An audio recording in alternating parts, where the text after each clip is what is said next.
오늘은 디모데전서 6장 13절 이하에 있는 말씀을 공부하겠습니다. 6장 13절 다 같이 읽겠습니다.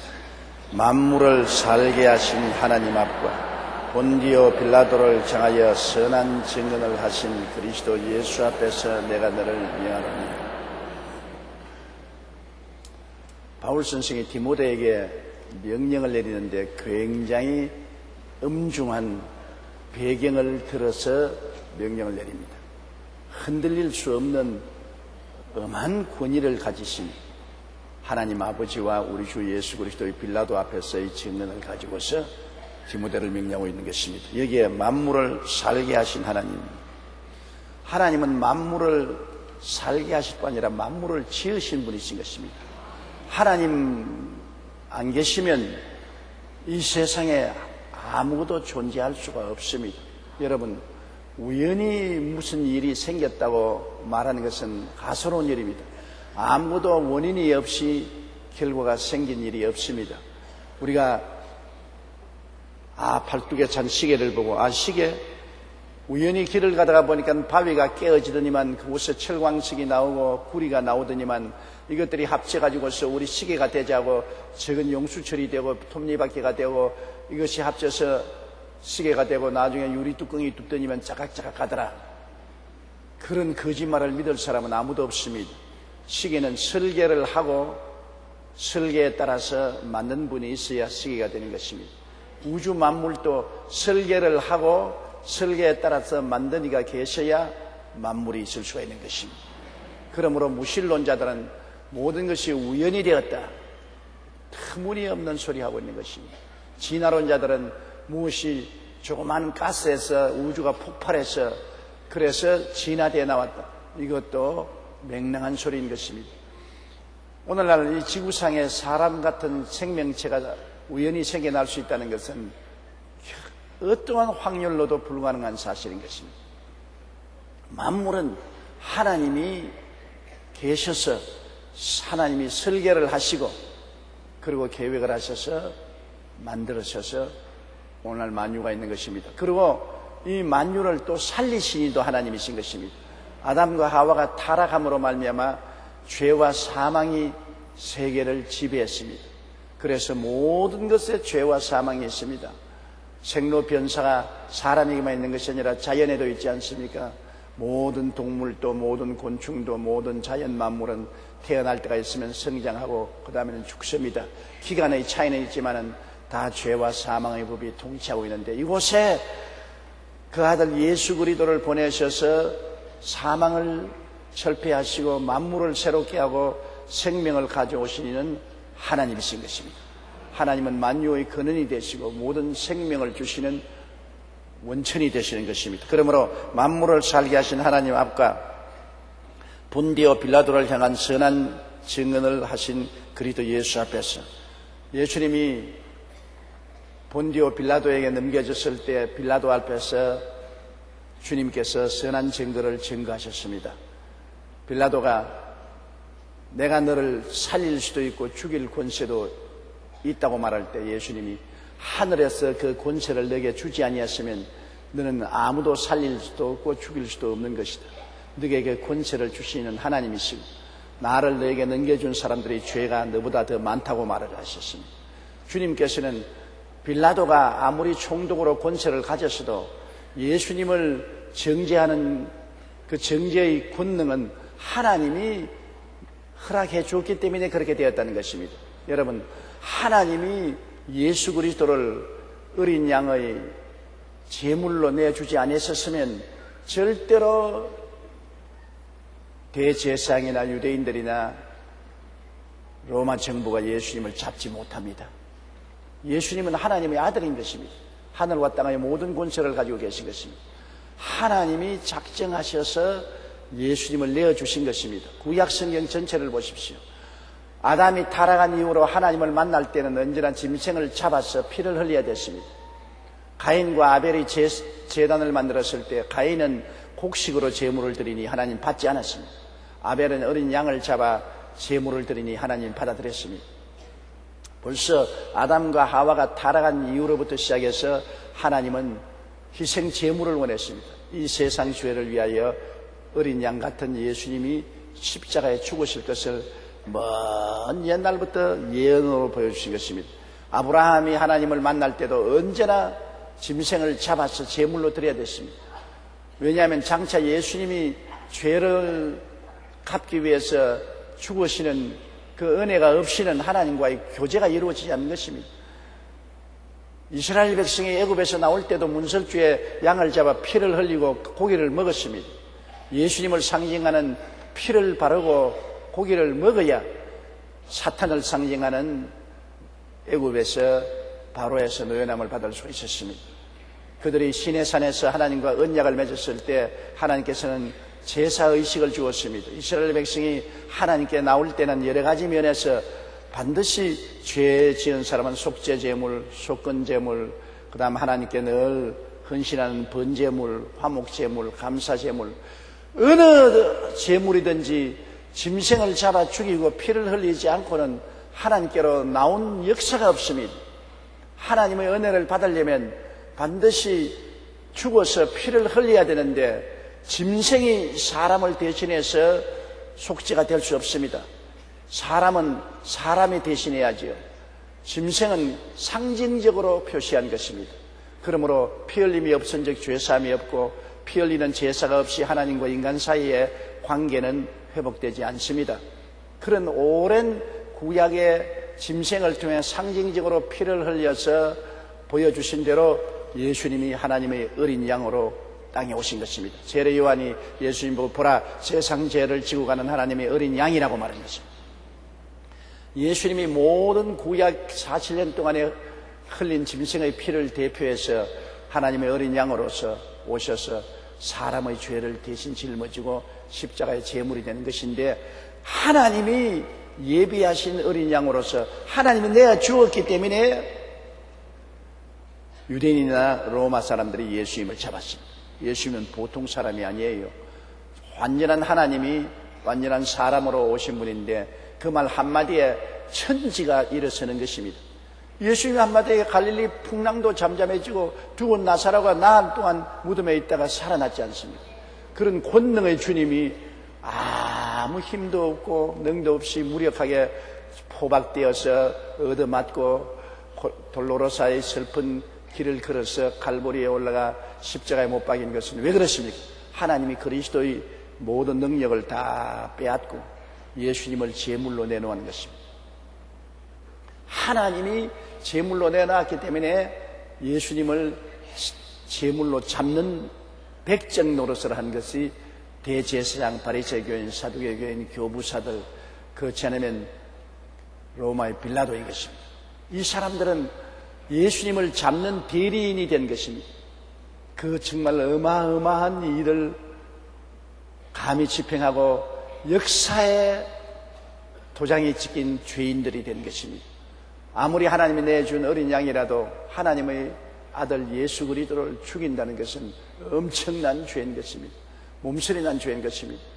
하나님의 아들을 십자가에 못 박아놓고 난 다음에 대제사장이나 바리새교인, 사두개교인들이 머리를 흔들고 침을 빼앗고 욕을 하고 조롱을 한 것을 생각해 보십시오. 몸서리가 납니다. 얼마나 엄청난 짓을 하고 있는 것을 몰랐습니다.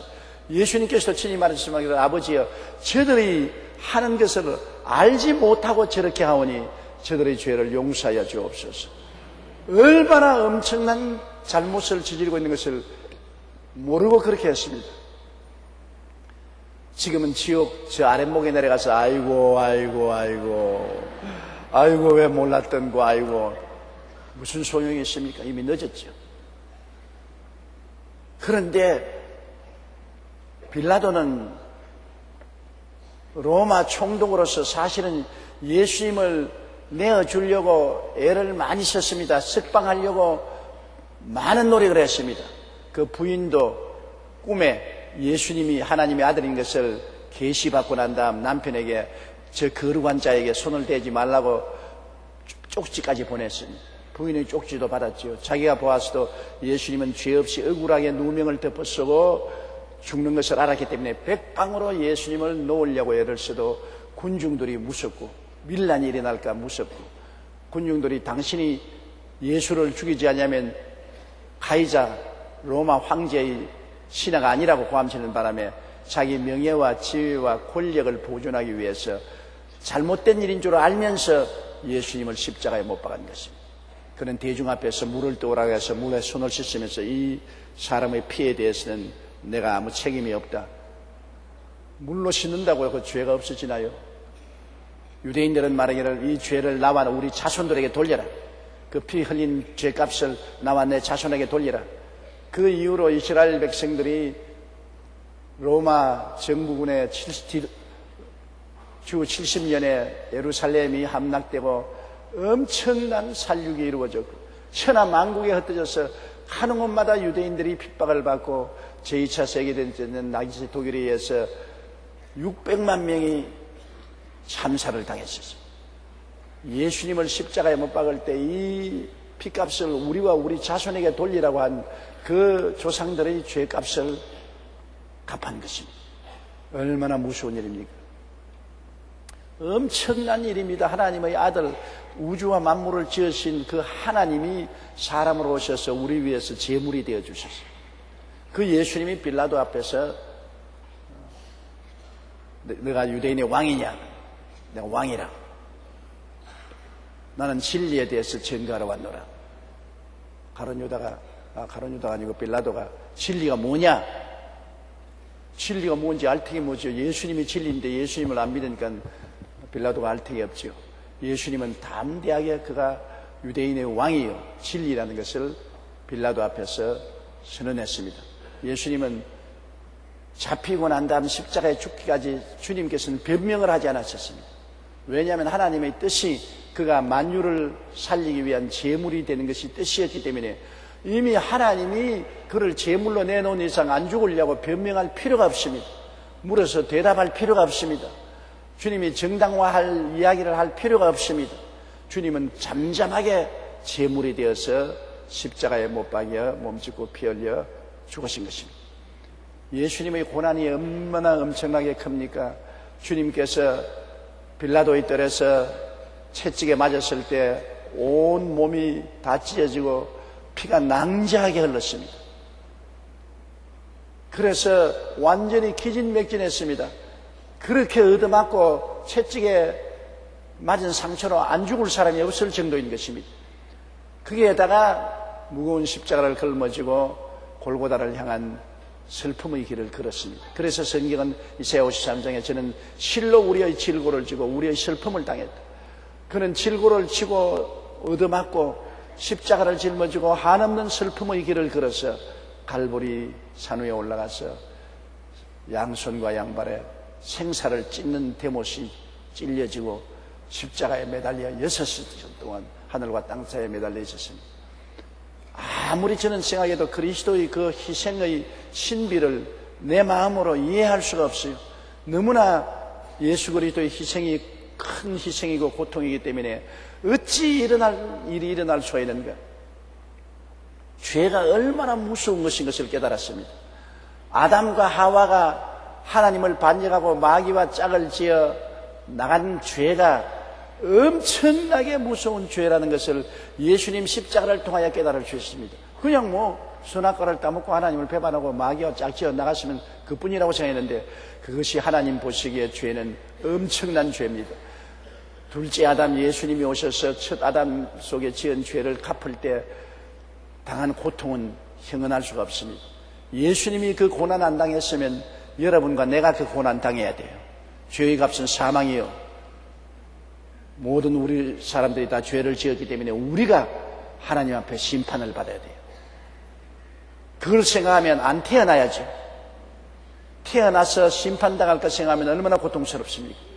여러분이나 내가 다 예수님이 당한 그 고통을 하나님 앞에서 당하고 죽어야 될 터인데 주님은 우리 대신해서 그 고통을 다 당해서 우리의 방패가 되어주시고 이젠 예수 그리스도를 의지하고 믿기만 하면 하나님의 심판에서 해방되고 하나님의 용서와 자비와 사랑을 받게 된 것입니다. 예수님의 사랑이 얼마나 큰지 형언할 수가 없습니다.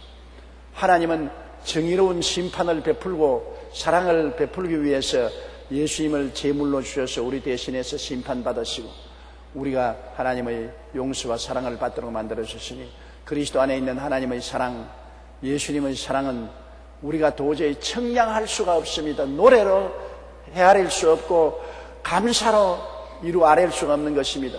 너무너무 예수님의 그 은혜가 고마워서 그저 몸서리칠 따름인 것입니다. 그 감격을 무엇으로 형언하겠습니까? 바로 바울 선생은 디모데에게 만물을 살리게 하신 하나님의 그 위엄하고 지엄하신 권세와 본디오 빌라도 앞에서 주님이 담대하게 하나님의 아들 되심과 만왕의 왕 만주의 주가 되심과 진리 되심을 선포하신 타협함이 없는 그리스도의 그 담대함, 그 장엄함을 가지고서 명령을 내렸었습니다. 바울이 그냥 디모데에게 내가 너에게 명령한다, 그렇게 하는 것은 가볍다고 생각하기 때문에 하나님을 배경으로 해서, 고난당하신 예수님을 배경으로 해서 명령을 하니까 그 명령의 효력은 얼마나 큰지 형언할 수 없는 것입니다. 14절요. 우리 주 예수 그리스도께서 나타나실 때까지 흠도 없고 책망받을 것이 없이 명령을 지켜라. 우리 주 예수 그리스도의 나타나실 때까지 예수님은 반드시 강림을 하신다는 것입니다. 너희가 올라간 것을 본 그대로 오시리라고 감람산에서 천사들도 말을 했습니다. 예수님은 반드시 강림하는데 그 날과 그 시는 하나님도 모르고 아들도 모르고 아무도 모릅니다. 하나님만 아시는 것입니다. 하나님이 정한 그 시에 예수님이 오시는데 우리는 예수님이 반드시 하늘에서 강림하지 않을지라도 우리가 예수님을 만나러 갈 시가 다 정해져 있는 것입니다. 사람이 한번 나서 죽는 것은 정한치요 죽고 난 다음엔 심판이 있습니다. 우리는 다 한 사람 한 사람의 말세가 우리 속에 있어요.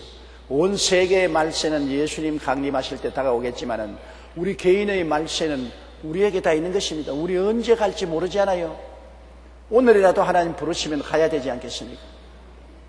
오늘 우리 성도 한 분이 아침 5시 예배 피라고 직장에 나갔다 오후 2시에 노일일로 쓰러져서 생사 기로에 있다는 말을 전달해 봤습니다. 사람이란 그래요.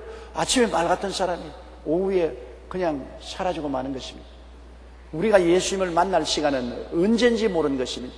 주님이 강림하실 때 우리는 전 인류가 예수님을 만나겠지만은 그 전에도 우리 한 사람 한 사람은 언제고라도 주님이 오시라면 오는 것입니다. 매일 저녁 여러분 잠자리에 들어가서 자지 않아요? 그리고 아침에 깨지 않아요? 그거 죽는 연습인 것입니다. 잘 때 천지를 모르지 않아요? 잠자리에 들어가서 다 잊어버리고 천지를 모르고 자다 아침에 깨어나면 살아난 것입니다. 그거 매일같이 죽는 연습을 하고 있는 것입니다.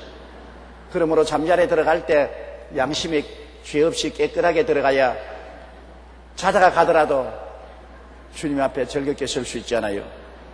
우리 주 예수 그리스도의 강림하실 때 주를 맞이할 수도 있고 우리가 먼저 육신의 장막집이 무너져서 예수님께 나아갈 수도 있는데 흠도 없고 책망받을 것이 없이 우리가 주의 명령을 지키고 살아.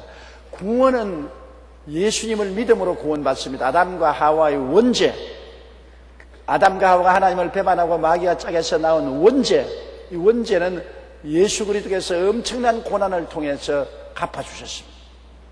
그러므로 누구든지 저를 믿으면 용서와 의를 얻게 되는 것입니다. 그러나 이제는 흠과 점은 예수 믿어도 흠과 점이 많지 않습니까? 예수 믿고 구원받은 사람인데도 불구하고 이 땅에 사는 동안에는 흠이 없고 점이 없는 사람이 없지요. 거짓말도 자꾸 하게 되고 미워하기도 되고 불의한 일을 하기도 되고 추한 일을 또 하게 되고 그러므로 자꾸 회개하고 싶고 우리가 변화를 받아서 점점 나아져야 되는 것입니다. 어린애기가 이 세상에 태어나는 것은 자기 힘으로 태어나지 않고 어머니 낳아주어서 태어났지만은 성장하지 않으면 안 되죠. 계속해서 똥 싸고 오줌 싸고 10살이고 11살이고 20살이도 똥 싸고 오줌 싸면 그건 정말로 절단강산이야. 우리 예수 믿는 사람이 자기 힘으로 태어난 것이 아니라 하나님의 성령의 능력으로 예수 그리스도의 은혜로 우리가 구원받아 천국 백성으로 태어났으면 흠과 점이 많이 있을지라도 이것을 자꾸 씹고 변화를 받아야 되는 것입니다. 사람은, 완전한 사람은 아무도 없어요. 이 세상에 사는 사람은 다 흠과 점이 많습니다. 그것을 자꾸 흠을 씻어내고 점을 씻어내고 변화를 받아 완전한 사람에 가까워지도록 노력해야 되는 것입니다. 노력하라는 것입니다. 우리 예수 믿는 것은 믿음으로 구원받고 변화받기 위해서는 끊임없이 노력을 해야 주님 앞에 설 때 칭찬을 받을 수가 있는 것입니다. 노력하지 않고 흠과 점이 많으면 주님 앞에 설 때 책망을 듣고 꾸중을 듣고 상급을 받지 못하고 어렵게 되고 민망스럽게 되는 것입니다. 하늘나라에 올라가서 주님 앞에서 꾸중을 듣게 되면 얼마나 비참하겠습니까? 그러므로 우리는 믿음은 값없이 구원을 받는 것이지만은 구원받고 난 다음에 우리가 그리스도의 형상을 닮아가는 성화, 흠과 점을 씻는 것은 끊임없이 회개하고 끊임없이 기도하고 노력해야 되는 것입니다. 그러므로 바울 선생은 디모데에게 이와 같이 노력하라는 것입니다. 우리가 노력을 할 때 무엇을 보고 노력하느냐? 하나님의 계명을 보고 노력을 해야 되는 것입니다. 하나님의 계명은 내 앞에 다른 신을 두지 말라, 우상에 절하지 말라, 하나님의 이름을 망령되이 부르지 말라, 안식일을 거룩히 지켜라, 내 부모를 공경하라, 살인하지 말라, 간음하지 말라, 도적질하지 말라, 내 이웃을 거짓 증거하지 말라, 내 이웃을 탐하지 말라. 이러한 계명을 딱 눈에 두고 그 계명을 따라서 우리를 자꾸 반성을 하고 우리가 변화되도록 노력을 하고 성령의 도움을 받는 것입니다. 또 예수님이 주신 계명은 내 이웃을 내 몸같이 사랑하라, 사랑의 계명을 주었습니다. 계명이 없으면 내가 어떻게 변화를 돼야 될지 알 수가 없어요. 내 마음속에 하나님의 계명을 딱 주고 예수님의 사랑의 계명의 명령을 딱 마음에 간직을 하고 그것을 바라보고 그에 준해서 살려고 애를 쓰고 그를 어기면 회개하고 그에 준해서 살면 하나님께 감사하고 성령의 도우심을 받아서 하나님의 계명과 명령을 쫓아 살려고 노력하고 이렇게 해서 우리가 점점 나아지는 것입니다. 15절요. 기약이 이르면 하나님이 그의 나타나심을 보이시리니 하나님은 복되시고 유일하신 주권자이시며 만왕의 왕이시며 만주의 주시오. 하나님이 다 기약이 있지요. 구약 4,000년 동안은 하나님께서 아브라함을 세우셔서 이 유대민족을 세우셔서 그리스도가 태어날 수 있는 모든 준비를 하는 기약입니다. 유대인을 통해서 예수님이 태어날 준비 기약이고 신약 2000년 동안에는 이제 만민이 예수 믿고 구원받을 수 있도록 주님께서 허락해 놓은 은혜의 기약의 시대에 우리 살고 있는 것입니다. 이제 다음에는 그리스도의 강림의 기약이 이루어질 때가 온 것입니다. 주께서 호령과 천사장의 고함과 하나님의 나팔로 친히 하늘로 쫓아 강림하실 그 기약이 남아있는 것입니다. 주님이 강림하신다는 말씀을 하시고 난 다음에 너무 오랫동안 안 오니까 사람들이 지쳐지지만은 반드시 오십니다. 왜냐하면 주의 말씀은 1.1핵도 거짓이 없으신 것입니다. 주님께서 가실 때 곧 돌아오겠다고 하셨지만은 곧 돌아왔으면 우리 큰일 났잖아요. 우리 구원 못 받았잖아요. 주님이 2000년 전에 가시자마자 곧장 돌아왔으면 우리는 태어나지도 못하고 천당 구경도 못할 뻔당했는데 주님 늦게 오신 것을 감사해야 돼요. 내가 서대문에 있을 때 요한계시록을 공부하면서 강력히 예수 그리스도의 강림이 가까웠다 하니까 젊은이 몇 분이 와서 제발 그 설교하지 말아달라고. 우리 장가도 가고 자식도 낳아보고 살림도 해보고 주님 오셔야지 지금 오면 우리 총각으로 하늘 날아가는 게 너무 억울하잖아. 근데 그 사람들이 지금 다 40대가 되었어요. 주님께서 언제 오실는지는 모르지만은 오신다고 하셨으니 반드시 오실 것을 알고 그 기약을 믿고 우리 마음속에 고대하고 기다리는 우리들이 되어야 되는 것입니다. 기약이 이르면 하나님이 그의 나타나심을 보이신다고 말한 것입니다. 하나님은 어떠하신 하나님이냐? 하나님은 복되시고 그랬습니다. 하나님은 복되시기 때문에 하나님을 믿으면 복을 받는 것입니다. 하나님은 복의 기분이 되는 것입니다. 여기 성경에 하나님은 복되신다. 사람들이 무슨 예수 믿고 복을 받느냐 기복신앙을 하는 미신 같은 소리 하지 마라. 그건 하나님을 잘못 알고 하는 사람인 것입니다. 하나님은 복되신 분이시므로 하나님을 모시기만 해도 복을 받고 하나님과 같이 있으면 복을 받는 것입니다. 복 받은 사람 곁에 있어도 복이 나누어지는 것처럼 하나님은 복되시기 때문에 하나님 곁에 있으면 하나님이 복을 안 주실 수가 있겠어요? 그러므로 우리가 복받기 위해서 하나님 믿는 것이 아니라 하나님이 우리 아버지시기 때문에 아버지로서 섬기면 자연적으로 복을 받게 되어 있는 것입니다. 아버지가 복인데요. 아버지가 복의 근원이 되는데 우리가 왜 복을 안 받겠어요? 그러므로 예수 믿고 하나님 섬기면 반드시 개인도 복을 받고 가정도 복을 받고 사회와 국가도 복을 받게 되어 있는 것입니다. 아버지가 계신데 화가 올 턱이 없습니다. 마귀가 오면 도적질하고 죽이고 멸망시키지요. 하나님이 오시는데 왜 복을 안 줘요? 그 아들까지 주셔서 우리 위해서 몸을 찢고 피를 흘려서까지 죄를 용서해 주시는 하나님인데 얼마나 큰 사랑과 은혜를 베푸신 하나님이신데 하나님은 복을 안 줄 수가 없었죠. 그러므로 성경에 보면 하나님은 첫째 복되시고 둘째 유일하신 주권자이시며, 주권자라는 것은 모든 것을 손아귀에 해서 잡고 다스리는 분을 주권자라는 것입니다. 한 가정의 주권자는 성경에 남편이 아내의 머리가 된다니까 머리가 주권자인 것입니다. 우리 몸의 주권자는 머리 아닙니까? 가정의 주권자는 남편이고, 그리고 한 동리의 주권자는 그 동리의 대표적인 장로고, 나라의 주권자는 대통령이고, 그렇지 않습니까? 주권자는 통치권을 가지고 책임을 지고 다스리는 것입니다. 우리 대한민국의 대통령은 대통령으로서의 주권을 가지고 나라를 지키고 우리 국민을 편안하게 만들고 부유하고 잘 살게 만드는 그러한 일을 하시는 것입니다. 그러므로 하나님은 유일한 주권자다. 이 우주에 하나님보다 더 높은 주권자는 없습니다. 세상의 모든 대통령, 모든 왕, 모든 수상 모두가 다 하나님의 주권 앞에 무릎을 꿇는 것입니다. 하나님과 동등절자는 아무도 없습니다. 그렇기 때문에 하나님은 만왕의 왕이요 만주의 주라고 말하는 것입니다. 만왕 위의 왕이고 만주 위의 주가 되시는 것입니다. 하나님은 절대 주권자가 되셔서 무엇이든지 하나님은 원하시는 대로 행하는 것입니다. 하나님 보고 왜 이렇게 하느냐, 왜 저렇게 하느냐 물을 자가 없습니다. 하나님이 말씀하시면 그대로 예, 아멘 밖에 있을 수가 없는 것입니다. 그러므로 하나님은 유일무이의 우주의 주권자인 것입니다. 그리고 만왕의 왕이시며 만주의 주다. 물론 주권자이기 때문에 만왕의 왕이 되시고 만주의 주가 되시죠. 그러므로 여러분, 오늘날 세상에 많은 신도 있고 주도 있지만은 다 사탄이에요. 그건 일시 동안 이 세상에서 날뛰는 거예요. 우리 주님 강림하셔서 이 세상을 통치하실 때는 모든 세상에 소위 말하는 신이라는 것과 주라는 것과 왕이라는 것은 다 철폐되는 것이요. 나중에 주님 강림하시면 온 우주의 하나님은 유일하시고 우리의 주는 예수 그리스도 유일하셔서 하나님 아버지와 아들 예수 그리스도께서 만왕의 왕 만주의 주로서 이 우주를 다스리게 되는 것입니다.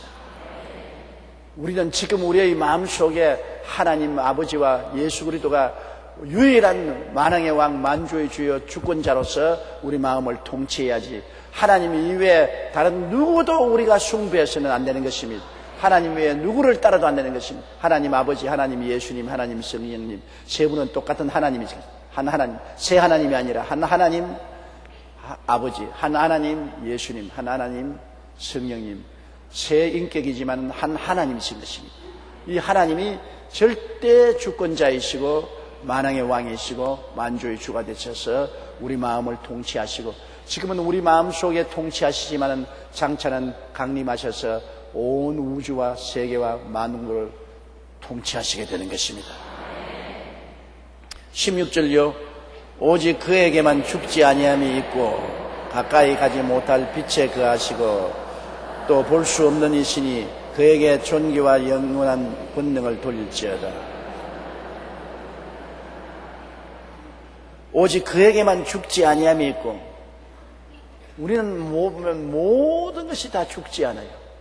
죽지 아니함이 있는 분은 하나님밖에 없습니다. 하나님이 죽지 않은지 어찌 하느냐? 하나님 예수께서 오셔서 사람처럼 사시고 사람처럼 십자가에서 분명히 죽으시고 무덤에 들어간 지 사흘 만에 부활하셔서 죽음을 발로 밟아서 진이게 버리고 영원히 생명의 원천이 된 것을 보는 것입니다. 사망이 생명에 삼켜져 버리고 마는 것입니다. 여러분, 예수 그리스도의 부활은 엄청난 사건입니다. 아담과 하와 이후로 인간은 죄값으로 다 죽었습니다. 영도 죽고 마음도 죽고 육체도 죽어서 사라졌는데 하나님의 아들 예수님이 사람으로 오셨습니다.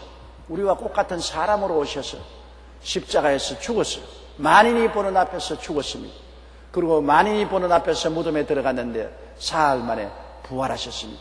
예수님의 제자들을 보면 알아요. 제자들의 여러분 생애는 극과 극의 생애입니다. 그들은 예수님을 따라서 온 가정과 전토와 직장을 다 버리고 3년 반 동안 따랐는데 이 예수님이 자기들 눈앞에서 잡혀서 십자가에 죽는 것을 보았습니다.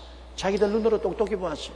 예수님이 처참하게 못 박여 죽고 무덤에 들어간 것 똑똑히 보았습니다. 그들은 완전한 좌절과 절망을 느꼈습니다. 이제는 희망이 없다. 우리가 우리를 구원할 메시아로 알았던 그분이 십자가에서 죽고 무덤에 들어갔다. 그랬는데 사흘 만에 이 죽은 예수가 번연히 나타나는 것이니까 기절초풍을 할 일이죠.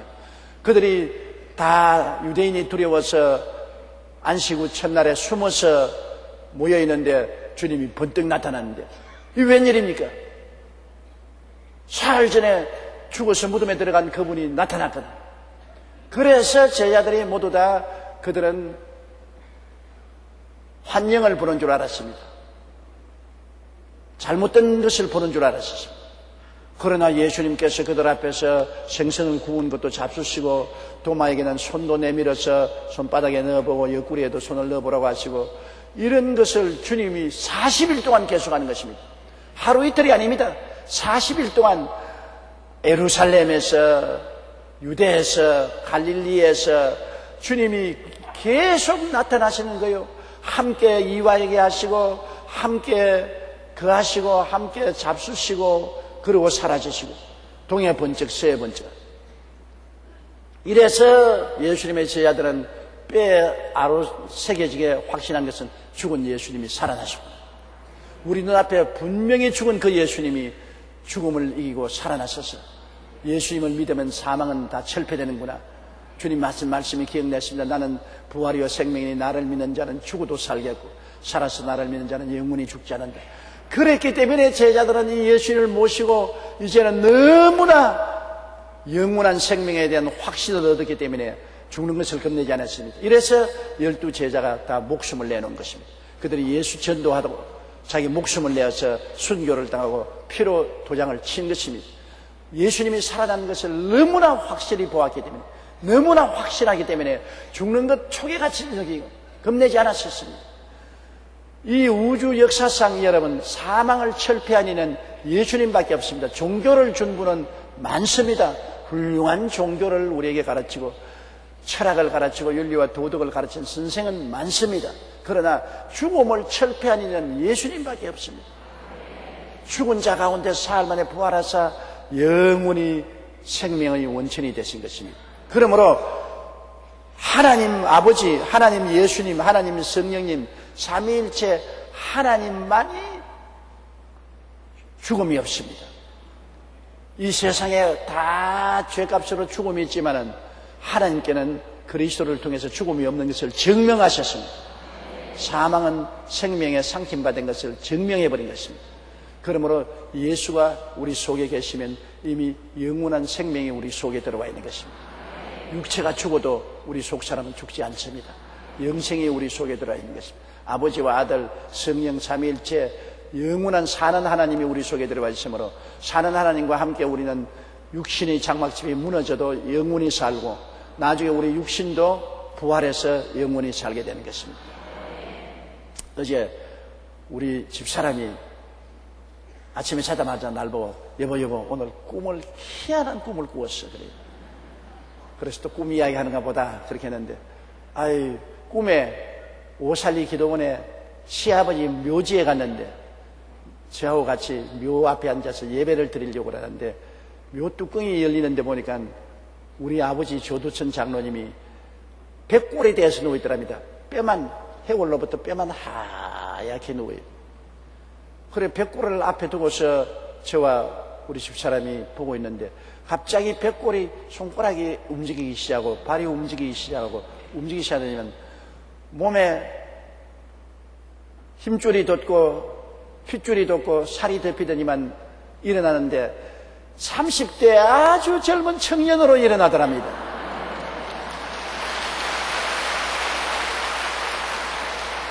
그러면서 하는 말이 보통 미남이 아니더라고요. 굉장한 미남으로서 살아서 앞에 앉아서 죽음도 사라지고 묘지도 사라지고 30대 청춘으로 일어나는 것을 보았다. 하나님이 부활하는 것을 상징적으로 보여주신 것입니다. 우리 아버님이 94살에 세상 떴는데 왜 30대가 되는 겁니까?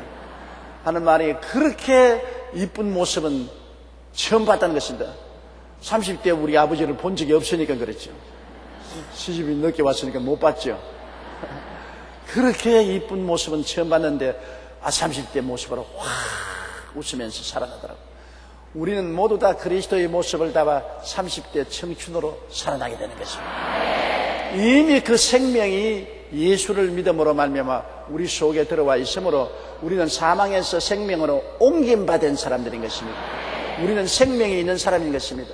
아들이 있는 자에게는 영생이 있고 아들이 없는 자에게는 영생을 보지 못하고 도리어 하나님의 진노가 임하여 있다고 하는 것입니다. 예수 믿지 않는 사람은 그 속에 생명이 없어요. 모두 다 사망의 세력밖에 없는 것입니다. 영생이 없어요. 육신의 생명은 헬라어로 푸스케입니다. 푹석푹석한 푸스케. 푸스케로 푹석하고 말 것인데 영생은 조에입니다. 우리 예수 믿는 사람은 영생 조의 생명을 얻었습니다. 푸스케 생명을 얻은 것이 아니라 조의 생명을 얻었기 때문에 우리는 영원히 죽지 않고 살게 되는 것입니다.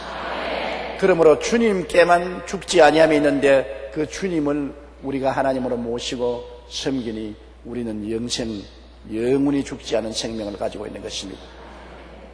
가까이 가지 못할 빛에 거하시고 하나님은 빛이시라 세상 어두움이 이기지 못하리라는 것입니다. 여러분, 빛이 비추이면 흑암에 사는 사람들은 빛을 감당하지 못합니다.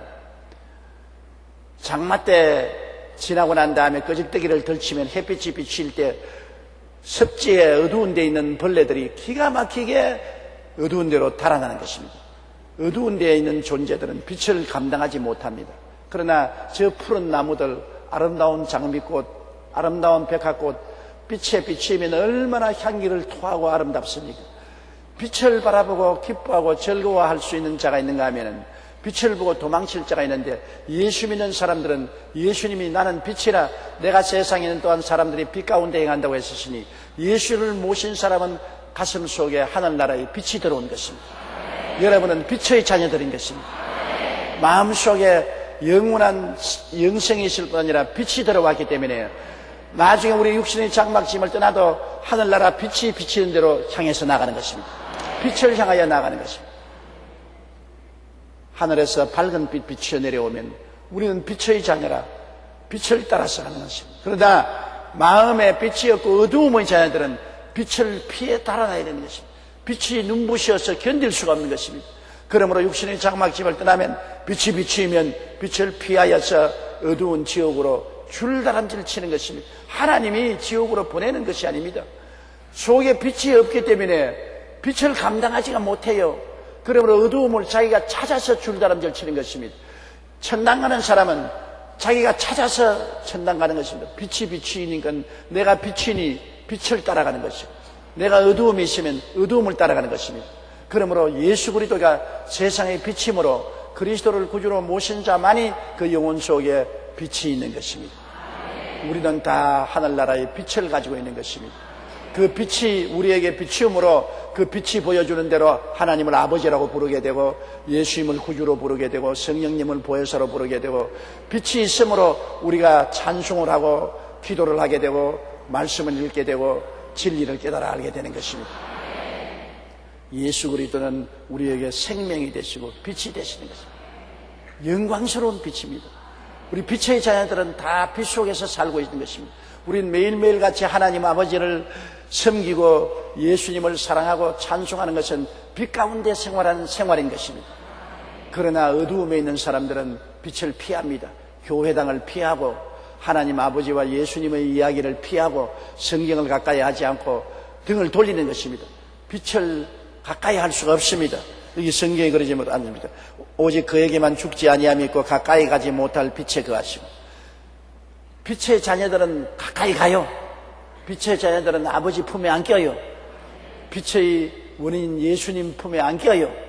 빛 대신 아버지와 아들 예수님을 모셔요. 그러나 이 세상 사람들은 가까이 못 가요. 이 세상 사람들은 예수 믿지 않은 사람들은 어두움에 거하기 때문에 빛의 근처에 가지를 못해요. 안 가요. 등을 돌려요. 배반하고 떠나버리고 마는 것입니다. 그리고 어떤 사람도 보지 못하였고 또 볼 수 없는 이시니 아버지 하나님은 아무도 못 보죠. 하나님은 영이시라 예배하는 자가 신령과 진정으로 예배할지어다.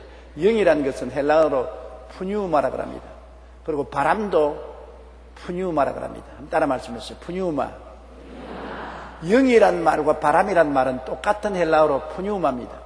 하나님은 영이시라, 하나님은 푸뉴마라. 세상적으로 번역을 하면 하나님은 바람이시라. 바람과 같습니다. 바람의 의미로 불며 어디서 와서 어디로 가는지 알지만 하나님이 바람처럼 왔다 갔다 하시는데 어디서 와서 어디로 가는지 우리는 몰라요. 바람을 본 사람 손들어 봐주세요. 바람은 못 보지요. 바람을 손으로 잡아본 사람 손들어 보세요. 못 보지요. 바람이 없다고 생각하는 사람 손들어 보세요.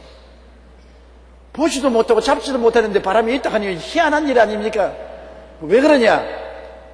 바람이 눈에 안 보이고 안 잡히더라도 숨 쉬고 있거든. 숨 쉬고 있어서 그 바람으로 말미암아 살고, 바람이 바깥에 보니 부니까 나무가 흔들리는 것을 보고 또 티끌과 먼지가 날아가는 것을 보니 바람의 영향력을 알게 되는 것입니다. 진실로 바람은 눈으로 볼 수도 없고 손으로 잡을 수도 없는데도 불구하고 바람을 늘 우리는 그 속에서 마시고 살고 바람이 역사하는 그 증거를 보고 사는 것입니다. 바람이 안 보이지만은 나무가 흔들리고 티끌이 날아가고 불이 붙으면 불이 활활 타게 되고 하는 것을 우리는 증거를 보는 것입니다. 하나님은 영이시라 안 보이지요. 그러나 예수 그리스도를 통하여 하나님을 우리가 숨쉬고 있는 것입니다. 하나님이 우리 속에 들어와서 계시는 것입니다. 그날에는 내가 아버지 안에, 너희가 내 안에, 내가 아버지 안에 있는 것을 너희가 알리라고 말씀한 것처럼 우리는 하나님을 숨쉬고 있는 것입니다. 하나님 아버지, 하나님 예수님, 하나님 성령님, 삼위일체 하나님과 같이 숨쉬고 있는 것입니다. 바람처럼. 우리는 늘 하나님이 우리 속에 와 계시고 우리 밖에 계시고 우리 속에 와 계시고 우리 밖에 계시고 하나님을 찬미하고 예배드리고 하나님을 다른 사람에게 전달하고 하나님과 더불어 살지요. 그런데 눈에는 안 보이지요. 붙잡아 본 적도 없지요. 그러나 하나님 살아계신 증거가 우리 눈에 많이 보이지요. 어디 보입니까? 조 목사가 하나님 붙잡혀가지고서 강단에서 설교하고 있는 것을 보지요. 여러분이 하나님께 붙잡혀서 이 3일날 기도회에 교회에 나와 있지요. 또 우리가 하늘을 향해서 안 보이는데도 부르짖어 기도하고 있지요. 또 안 보이는 하나님의 의지에서 손 얹고 기도하면 병도 낫지요. 또 문제가 해결되지요. 기적이 일어나지요. 눈에 안 보이지만은 증거가 너무나 많습니다. 일어나도 증거가 있고 앉아도 증거가 있고 증거가 믿는 자에게는 수두룩합니다. 안 믿는 자에게는 증거가 안 보여요. 믿는 우리에게는 살아가는데 모든 것에 하나님의 역사가 눈에 보이는 것입니다. 하나님이 예비해 주시고 돌보시고 은혜 베풀어 주신 것이 늘 눈에 보이지요. 그러므로 안 믿는 자에게는 안 보여도 믿는 자에게는 영의 눈으로 보는 것입니다. 하나님은 영이라 볼 수 없는 사람들은 안 보이지만 우리는 그 증거를 늘 보고 있는 것입니다. 바람이 임의로 불며 어디에서 와서 어디로 가는지 알지 못하니 성령으로 난 사람은 다 그와 같다고. 성령으로 난 사람은 안 보이지만 그 바람 같은 하나님을 체험하고 하나님의 운행하심과 역사하심을 보고 감사하고 우리가 박수를 치고 하는 것입니다. 여의도 순복음교회가 생긴 것도 하나님이 계시기 때문에 생긴 것입니다. 예배 드리는 것도 하나님이 계시기 때문에 예배 드리는 것입니다. 바람이 나무 가지를 흔들게 하는 것보다 더 확실하고 뚜렷한 증거가 되는 것입니다. 존귀와 영원한 권능을 돌릴지어다. 이 세상에 높고 귀하신 분은 하나님밖에 안 계십니다. 이 세상에 누가 하나님처럼 높고 귀합니까? 우리의 인생 속에 가장 높고 귀하게 받으시는 분이 하나님 아버지, 하나님 예수님, 하나님 성령님, 삼위일체 하나님, 너무나 존귀하고 귀합니다. 이 하나님이 우리의 생명인 것입니다. 이 하나님 없이는 우리는 아무것도 아니에요. 우리는 쭉정이에요. 허수아비예요. 이 하나님 아버지, 하나님 예수님, 하나님 성령님, 삼위일체 하나님이 내 속에 계시기 때문에 내가 보화가 되는 것입니다. 진주와 다이아몬드에 비교할 수 없는 보화가 되는 것이니, 하나님 없으면 밥 먹어도 무슨 소용이 있어요? 좋은 옷 입어도 무슨 소용이 있어요? 좋은 집에 산들 무슨 의미가 있어요? 이 세상의 즐거움이 무엇이 즐거움이에요? 아무것도 영원한 것이 없이 순식간에 사라지는 것밖에 없고, 헛되고 헛되며 또 헛되고 헛되니 모든 것이 헛되고 헛되도다. 하나님 없이는 다 제로예요. 이 세상에 아무리 인류 대학을 나와도 제로예요. 아무리 좋은 직장을 가져도 제로예요. 아무리 좋은 집에 살아도 제로예요. 내용이 없는데 뭐, 텅 빈는데 뭐. 하나님 없이 집을 지어도 헛수고요. 하나님 없이 성을 지켜도 헛수고인 것입니다. 그러나 우리는 아버지 하나님, 예수님 하나님, 성령님 하나님, 삼위일체 하나님, 영원하신 하나님, 영생하시는 하나님, 영광스러운 빛 되신 하나님, 존귀하신 하나님이 우리 속에 있으니 얼마나 감사한 것입니까? 이 하나님과 더불어 살 수 있다는 것이 너무너무 좋은 것입니다. 너무너무 좋은 것입니다. 하나님과 함께 산다. 미국 가서 사는 것 좋은 것 같지만은 하나님 없으면 미국도 아무 소용도 없는 것입니다. 스위스에 가서 살아도 하나님 없이는 아무 소용없는 것입니다. 하나님이 있으면 우리 한국에서 사는 것 넘버 원이에요. 최고로 좋은 것입니다. 어리석은 사람이 하나님 없이 부귀영화 공명을 의지하고 살려고 몸부림을 치는데 어리석은 사람입니다. 순식간에 다 지나가고 말고 빈손 들게 돼요. 백발이 순식간에 다가오고 인생의 끝이 순간적으로 다가오고 모든 것은 헛되고 마는 것입니다.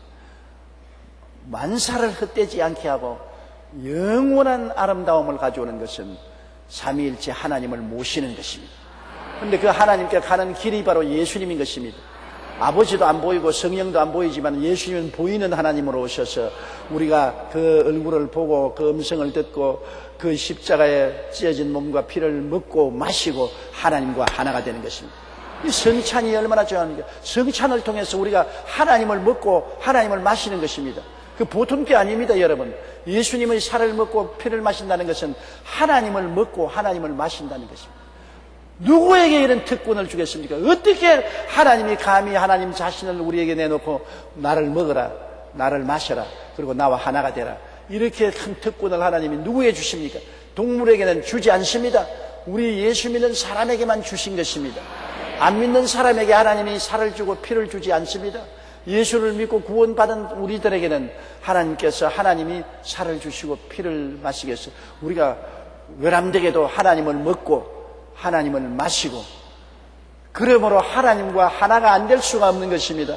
하나님이 내 안에 계시고 내가 하나님이 계시고 하나님과 더불어 사는 백성, 하나님의 사람들이 된 것입니다. 따라 말씀하시죠. 나는 하나님과 더불어 살고 하나님의 사람이 된 특종이다. 여러분, 특종입니다. 특종. 보통 사람이 아니에요. 이거는 하나님의 기적인 것입니다. 우주에서 가장 신비한 존재가 예수 믿는 존재예요. 가장 하나님의 피조물 중에 하나님이 자랑스럽게 내놓는 것이 바로 예수 믿는 여러분이 것입니다. 여러분은 정말로 특종이요, 하나님의 기뻐하는 대상이요, 자랑의 대상이요, 하나님 집에서 하나님과 영원히 같이 살 사람인 것입니다. 예수님이 하나님과 나는 하나라고 한 것처럼 오늘날 우리들은 하나님과 우리가 하나가 된 것입니다. 우리는 일반 동물과 같지 않습니다. 천사와도 같지 않습니다. 지금 천사가 여기 많이 와 있는데 미안해요, 내가 이 말했어요. 예수님 때문에 우리는 천사보다 높아져서 하나님과 하나가 된 것입니다. 하나님 가정에서 하나님과 더불어 영원히 사는 존재가 된 것이니 얼마나 감사한지 모르겠습니다. 할렐루야. 아예 그냥 생각할수록 깜짝 놀라게 좋은 것입니다. 자, 17절요.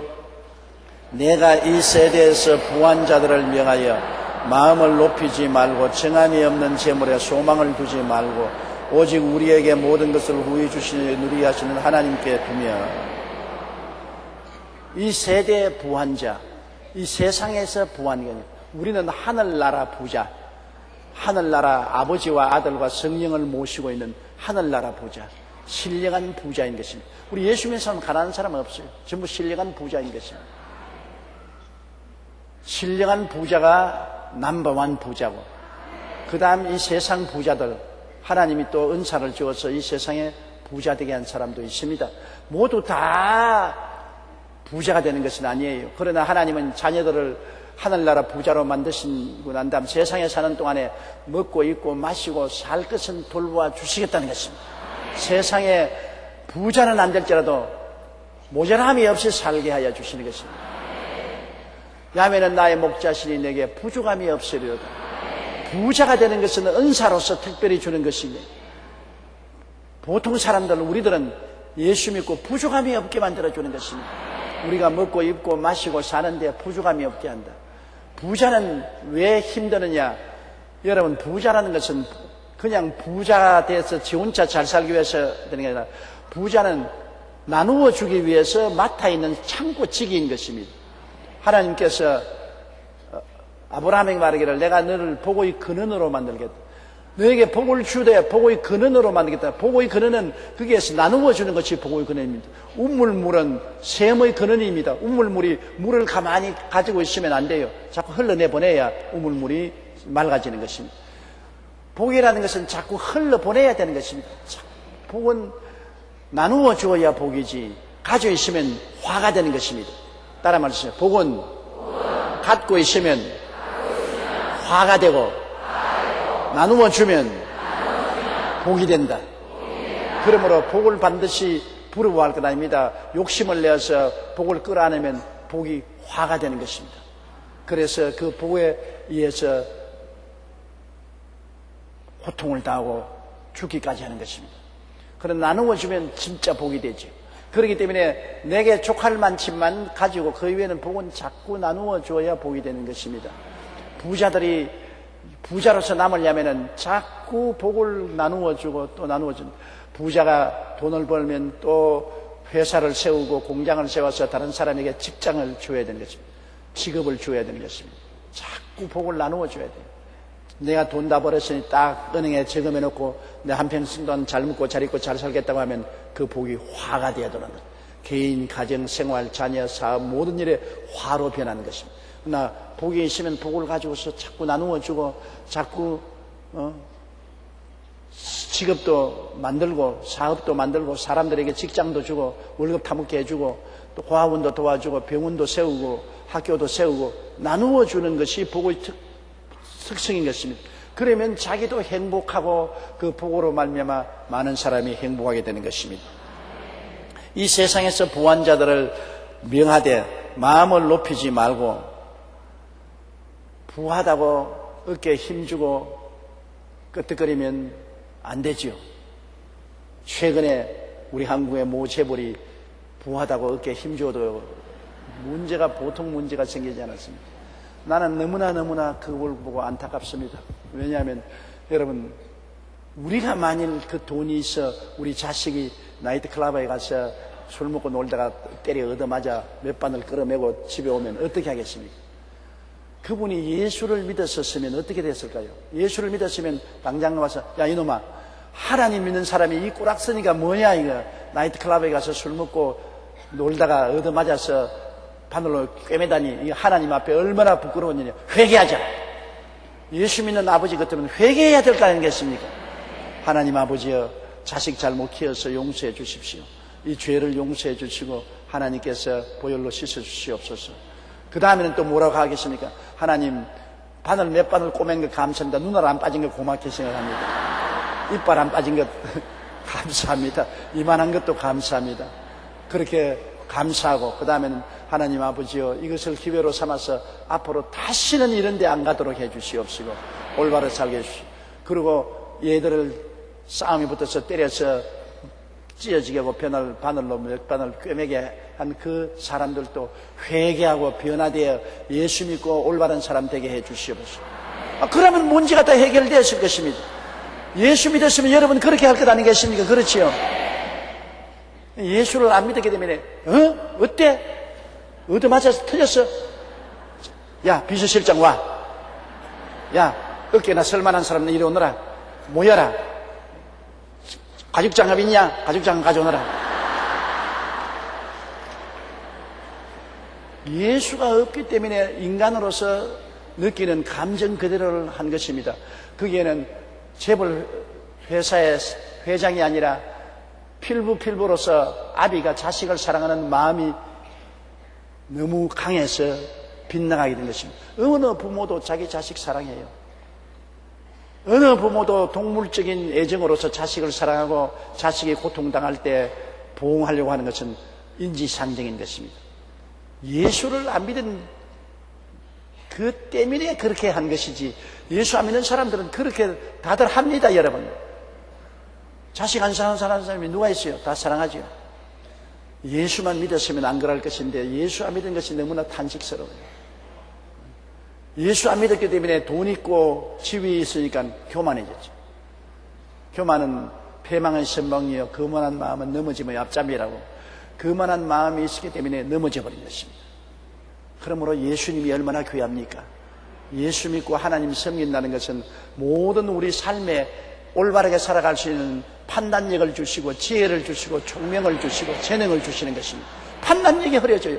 예수가 없으니까 감정에 북받쳐 오르고 원통한 마음이 마음을 사로잡고 미운 마음이 마음을 사로잡고 정상적인 판단을 못하게 하는 것입니다.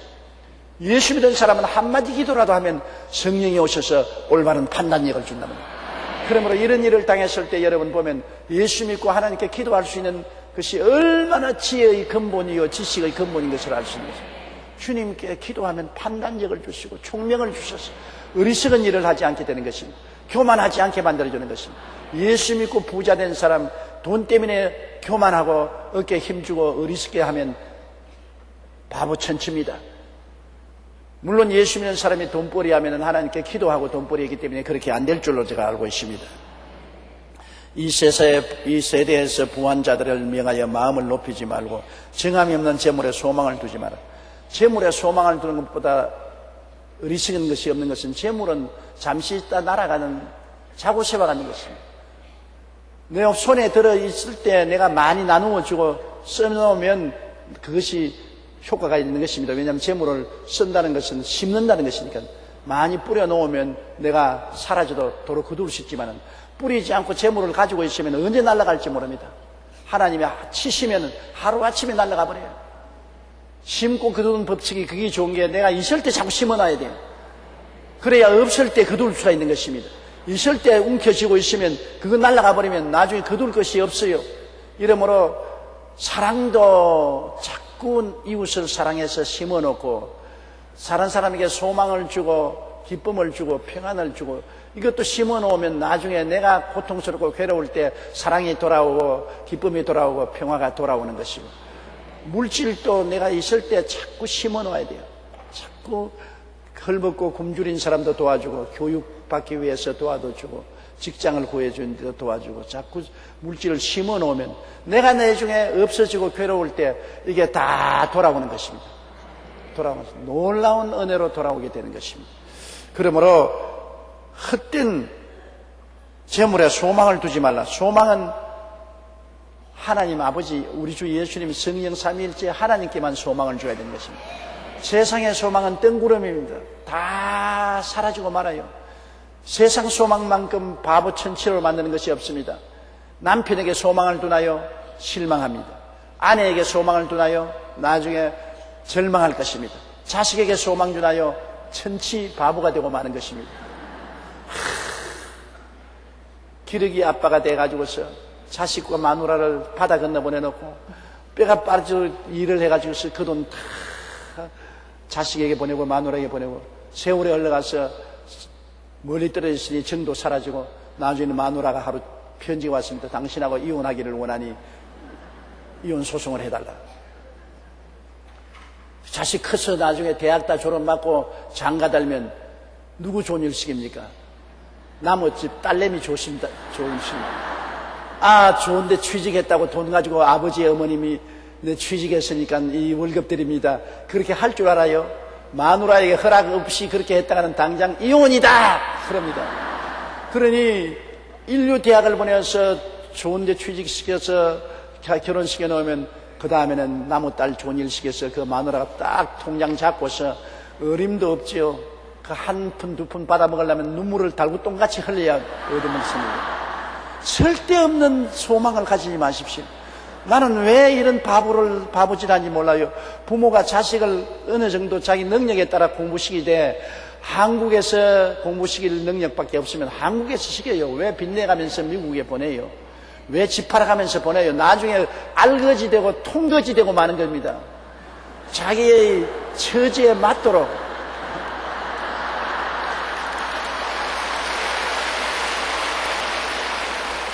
자기 살 도리도 생각해야 되는 것입니다, 여러분.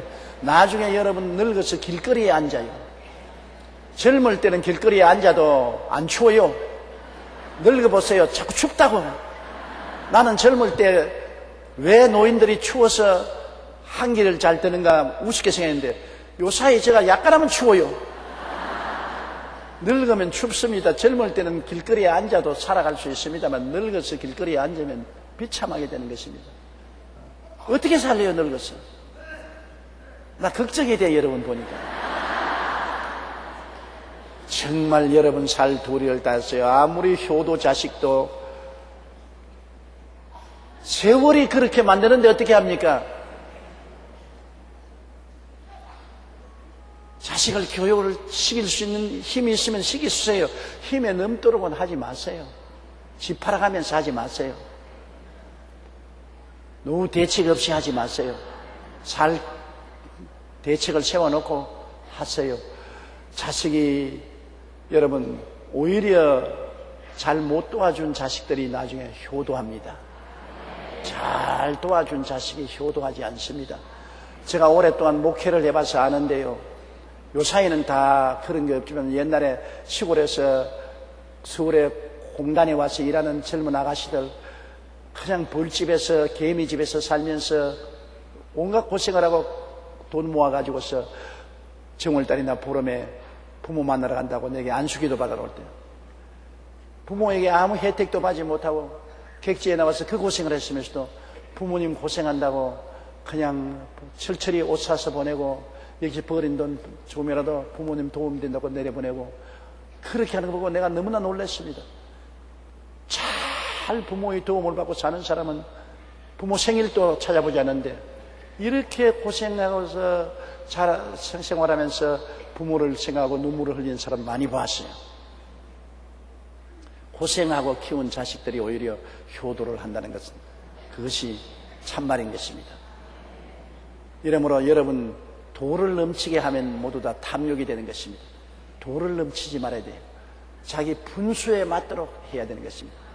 따라 말씀하시죠. 나는 내 분수에 맞도록 살고 자식도 도와주고 교육도 시키고 산다.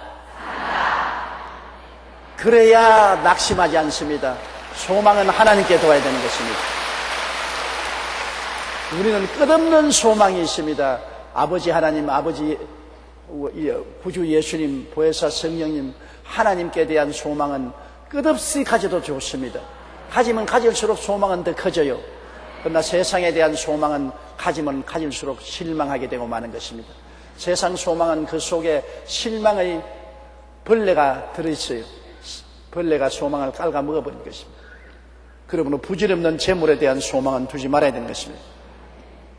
오직 우리에게 모든 것을 후히 주사 누리게 하시는 하나님께 소망을 두라는 것입니다.